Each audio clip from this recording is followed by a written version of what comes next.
In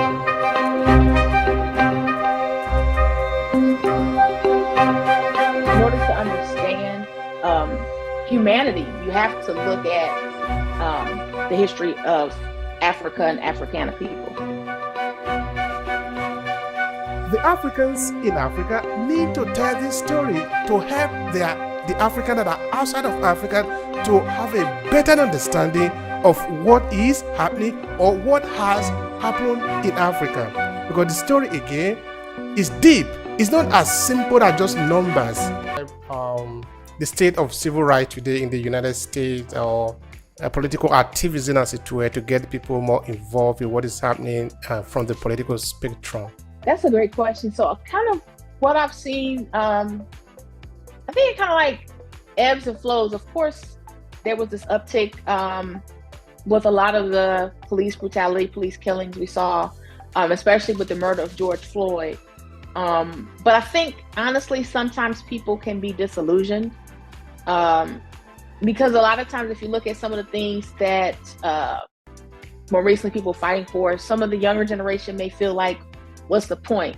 So I feel that it's still there. Again, just this uptick. You kind of saw, we saw a lot of the uptick during the protests in 2020. But I think sometimes some of the younger generation may be disillusioned. But I think it's important to continue that because there's still a lot that needs to be fought for. And I also kind of think one way that's kind of shaped civil rights today is the social media. You have TikTok, Instagram, Facebook, which kind of helps to propel that. So I think it's still in development. I think just kind of the ways in which the younger generations can kind of put their input as well is important to look at. Mm-hmm. So when you see the younger generation today aligned with what have happened before, say maybe for example the movement of Martin Luther King, looking at Rosa Parks and the rest of them, of course, these were not the only people that actually stood up for a change in the society. We can look at Michael Myers, we can look at a lot of them. Of course, people have different approach to the situation because everybody did not suffer exactly the same thing from the same people or the same masters, no? So of course the approach of how to respond to the situation, the brutality of a white European in the United States is not going to be the same anyway. So when you look at the younger generation of Americans today, particularly the African Americans, in relation to those movements that have passed, what comes to your mind? So I think one thing that I see is that some of the younger generation looks at the civil rights movement, for example, kind of in the same way that the Black Power movement, which came directly after it, looks at it. And some of the younger generation looks at those civil rights movement leaders and kind of says, well, did it really work?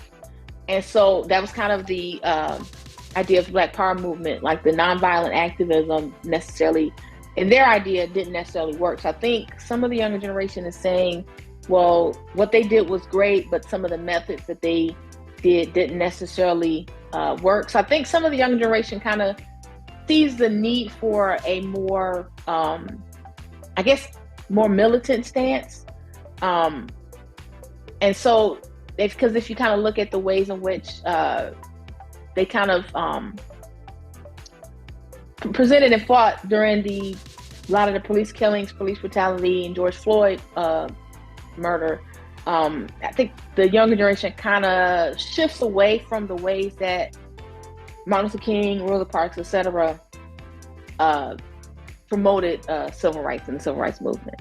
Okay, the other day I was interviewing my historian. We're looking at the independence, the movement toward independence in Africa in the 1950s, 1960s, and the idea that actually powered some of those movements.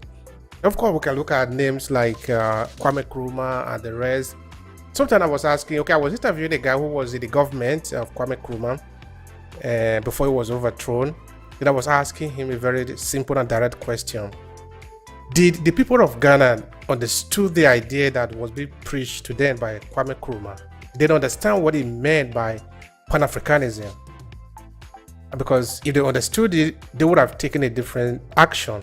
Because we see Kwame Nkrumah being overthrown now, and the Ghanaian people didn't do very much to resist those who came in.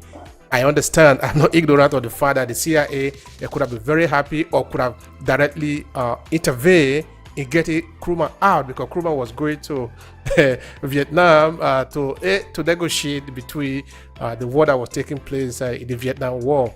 So we understand all this, no? But the local people, the Ghanaian people, of course, had a big role to play if they wanted a change. And of course, they will be able to take this step if they got the idea, if they got the message that was coming for Kwame. So what I'm actually trying to state there is that as we got the so-called independence, because the independence that we got in Africa is not really independent as it were. No, let's pretend that we are independent, we are free. People, the idea that led to that freedom sort of died down. So everybody realized, okay, we are now free, but the life that we are living today in Africa, in any African country that you pick up, is the same.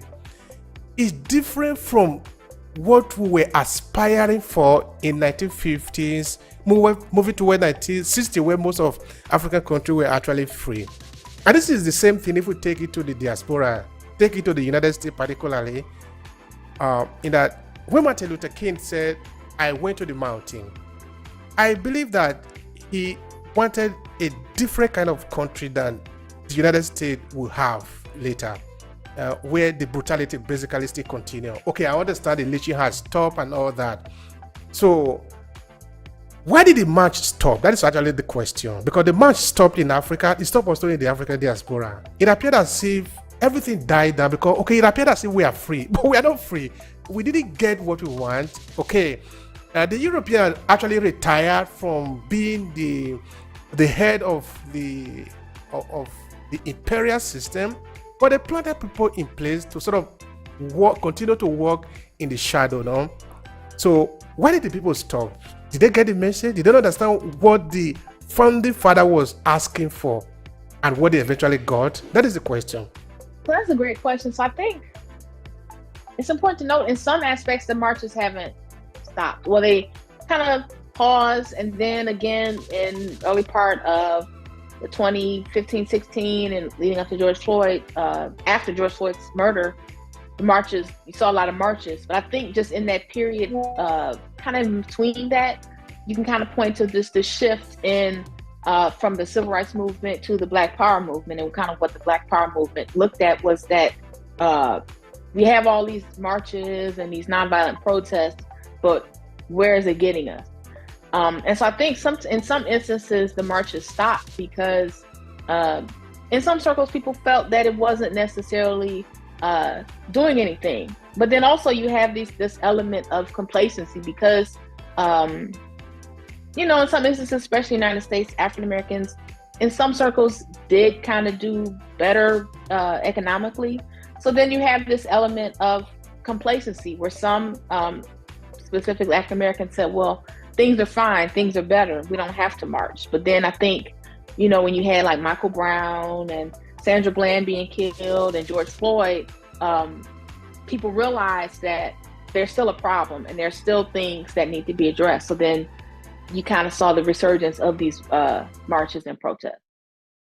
So I don't know that they would necessarily, they kind of paused, but I don't know that really say that they stopped. It kind of just depends on the viewpoint of, pretty much how people view the place of African Americans kind of determines the element of protest.